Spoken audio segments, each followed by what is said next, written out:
So I have the opportunity to serve on the, what is it called? It's probably called the steering committee for the SCOAP3 project. Do you folks know what the SCOAP3 project is? I'm not that familiar with it. Well, I'll try to give you 2 minutes on it. CERN, the High Energy Physics Research Facility off near Geneva in No, Switzerland. I've heard of that.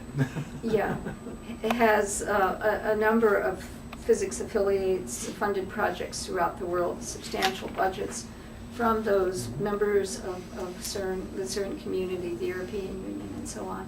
And of course now their big newsmaker was the Superconducting Super Collider Fund. They opened a couple years ago after various vagaries and ups and downs, and that enables particle physicists and high energy physicists to do research of a sort that has never been contemplated before.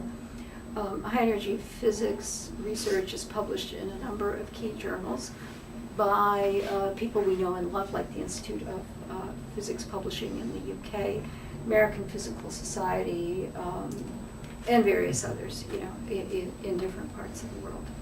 So CERN, or someone in CERN, had the dream about four or 5 years ago that it would be a wonderful thing to take all of these high energy particle physics journals and turn them into open access.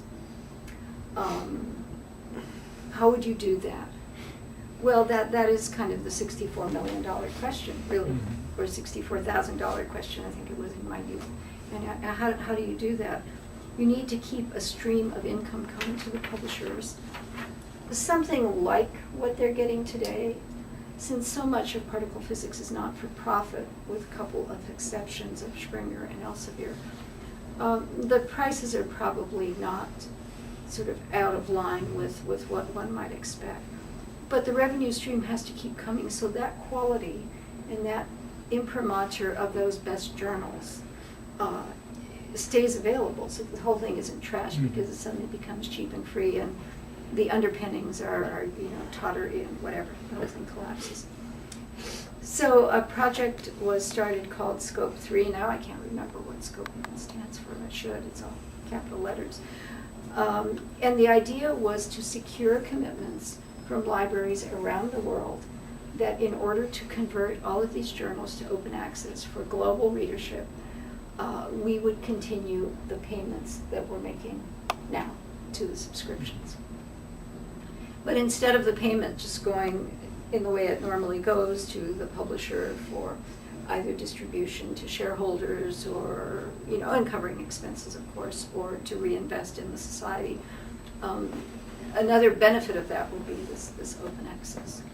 So this has been talked about, and Salvatore Melli, who is the coordinator at CERN, an Italian physicist, has been leading this thinking in this project for the last 2 or 3 years, and he travels around the world. He's always on planes. He's going to Japan or Beijing or whatever, Moldavia, whatever, saying, will you commit to supporting this? And every once in a while, if you're on the SCOAP3, you'll see a list saying the envelope has now been pledged to 69% of what we need, to 73%, probably now up to 80%. And so what has happened in September, all the publishers of these kinds of journals were contacted saying, here's what we propose to do, would you be willing to partner with us? And tell us how and why. And then by the end of the year, there would be a more definite contract that would be developed, more definite commitments would be made, so this thing might go forward a year from now or so, and all the great high energy physics journals would become open access worldwide. And it's a kind of an interesting idea. It's a nice pilot to see if it worked for any other disciplines. I don't know how I see this playing out, whether successful or not, but I think it's worth a shot. But then back to the erosion of the subscription model. And I took longer than 2 minutes on SCOOP description.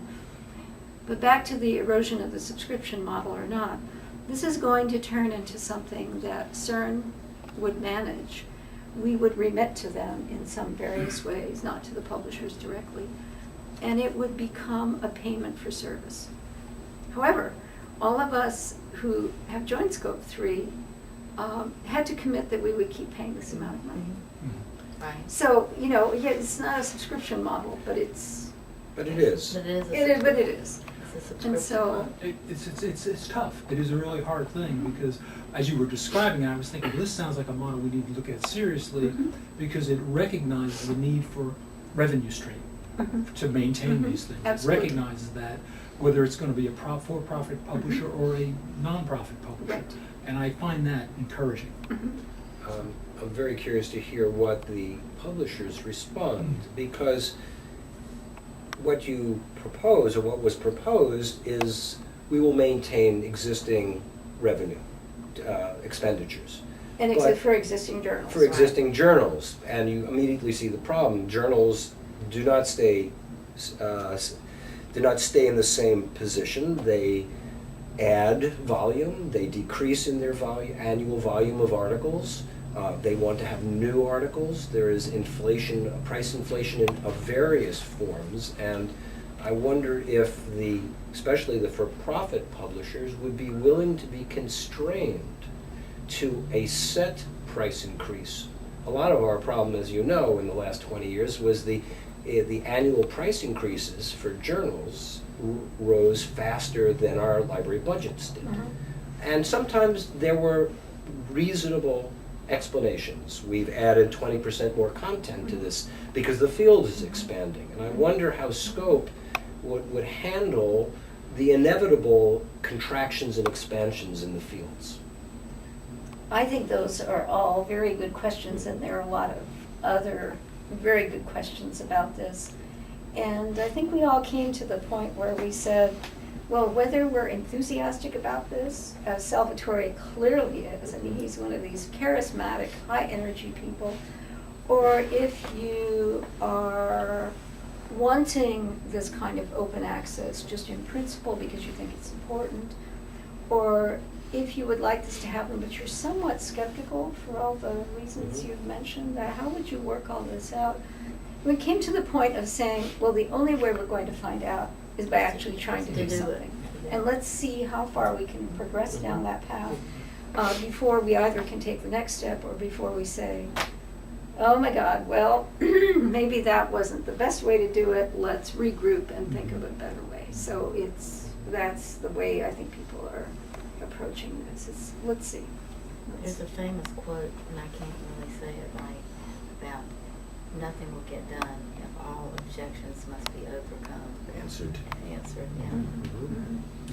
This is a work in progress. It's a work in progress. And to answer one of your questions, CERN, I guess, has also access to a huge cadre of terribly smart postdocs who are over there working on their experiments and can tap them to do some kind of research. So they actually produced a huge spreadsheet of all, probably not all, but probably 98% of the high energy physics articles published in the last X year or years and where they were published. And it's, talk about the long tail. It's this enormous spreadsheet where you have, I don't know, 8 or 10 or 15 really intensive publishers in this area. And then it sort of looks like our big deal spreadsheet. It kind of drops like this, and you get down to 1, 1, 1, 1, and then there's no more. So every publisher at a certain break point, I don't remember if it was maybe 50 articles a year or something, was approached and asked if they would like to participate and take the journey a little bit further. I don't yet know who's responded. I think we should know that in the next, well, certainly before the end of the calendar year, which is now rapidly approaching. So then we'll know the answer to your question. Who's willing to take that risk or play the game?